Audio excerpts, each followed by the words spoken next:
Hello everyone, welcome back to the Chubby Feed.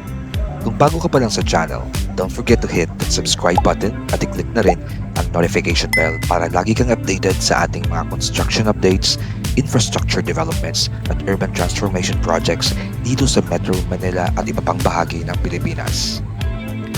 Ngayon naman, bibisitahin natin ang isa sa mga pinaka-exciting na bagong developments sa SM Mall of Asia Complex, ang SMX site o ang SMX Center for International Trade and Exhibitions. Ito ang magiging pinakamalaking exhibition venue ng SM Prime at isa sa pinakamahalagang proyekto para sa lumalaking MICE industry ng Pilipinas.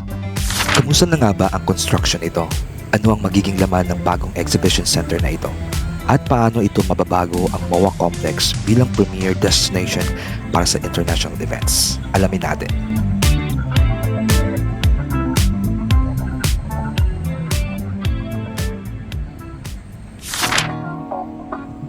Sa kasalukuyan, matatagpuan ang construction site ng SMX site sa loob mismo ng SM Mall of Asia Complex sa Pasay City. Kung pamilyar kayo sa area, ito ang lote na nasa tapat lamang ng SM Mall of Asia Arena at malapit sa kasalukuyang SMX Convention Center Manila. Napakaganda ng lokasyon nito dahil walking distance lamang ito sa iba't ibang hotels, restaurants, shopping malls, entertainment venues at syempre, malapit din ito sa Ninoy Aquino International Airport o NAIA. Dahil dito, magiging napakadaling puntahan ng mga local at international exhibitors at mga bisita mula sa iba't ibang bansa. Sa ating latest update, makikita na patuloy ang construction activities sa SMX site. Habang wala pang inilalabas na regular construction progress reports ang developer, kapansin-pansin na bibilis ang paghahanda sa site upang maabot ang target completion na unang bahagi ng 2027. Kapag natapos ang proyekto, magkakaroon ito ng mahigit 18,000 square meters ng flexible exhibition space na hahatiin sa 5 malalaking exhibition halls. Didisenyo ang bawat hall upang madaling makonfigure depende sa laki at uri ng event. Maaaring marami nagtatanong, ano ba talaga ang SMX site? Ang ibig sabihin ng SMX site ay SMX Center for International Trade and Exhibitions. Isa itong bagong world-class exhibition facility na binubuo ng SM Hotels and Conventions Corporation, isang subsidiary ng SM Prime Holdings. Layunin nitong palakasin pa ang kakayahan ng Pilipinas sa pag-host ng malalaking international trade fairs, exhibitions, business conventions at iba't ibang corporate events. Hindi ito kapalit ng kasalukuyang SMX Convention Center. Sa halip, magiging extension ito upang mas marami pang events ang kayang i-accommodate ng SM Mall of Asia Complex. Habang lumalaki ang ekonomiya ng Pilipinas, mas dumarami rin ng international conventions, exhibitions at trade fairs na gustong idaos dito sa bansa.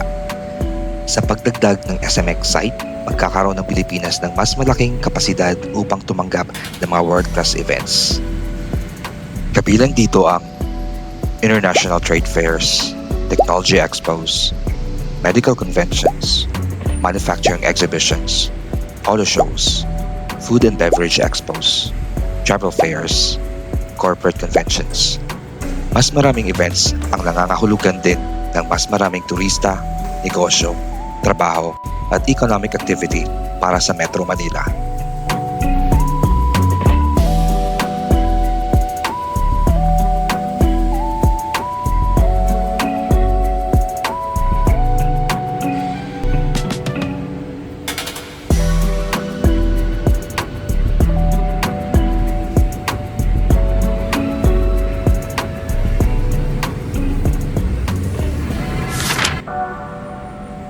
Isa sa pinakamagandang aspeto ng proyekto ay hindi ito stand-alone facility. Kapag operational na ang SMX site, direkta itong makakadagdag sa kapasidad ng kasalukuyang SMX Convention Center Manila.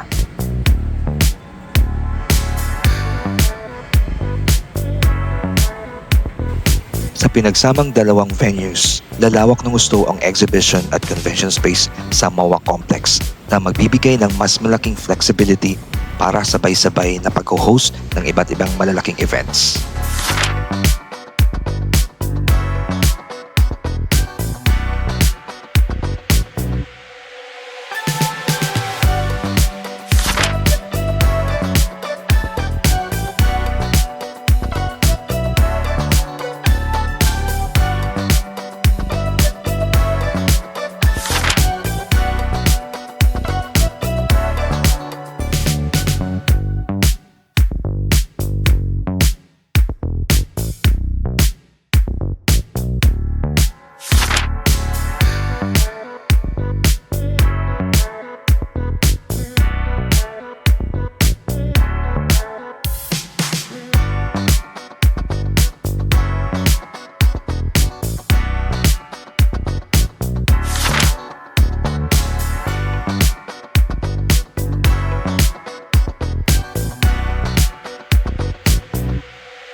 Habang nagpapatuloy ang construction ng SMX site, isa itong malinaw na indikasyon na patuloy pa ring lumalawak ang SM Mall of Asia Complex bilang isa sa pinakamahalagang business, tourism at events destination sa Pilipinas.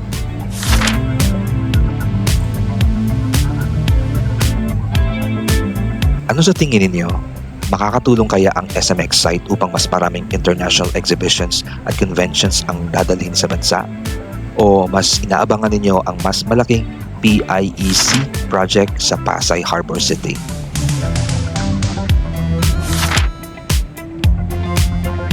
I-share ninyo ang inyong opinion sa comment section sa ibaba.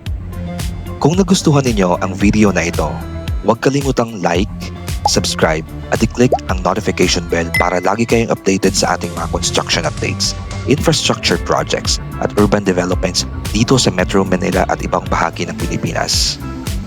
Maraming salamat sa panonood at magkita-kita tayo sa susunod na video dito lamang sa The Chubby Feet.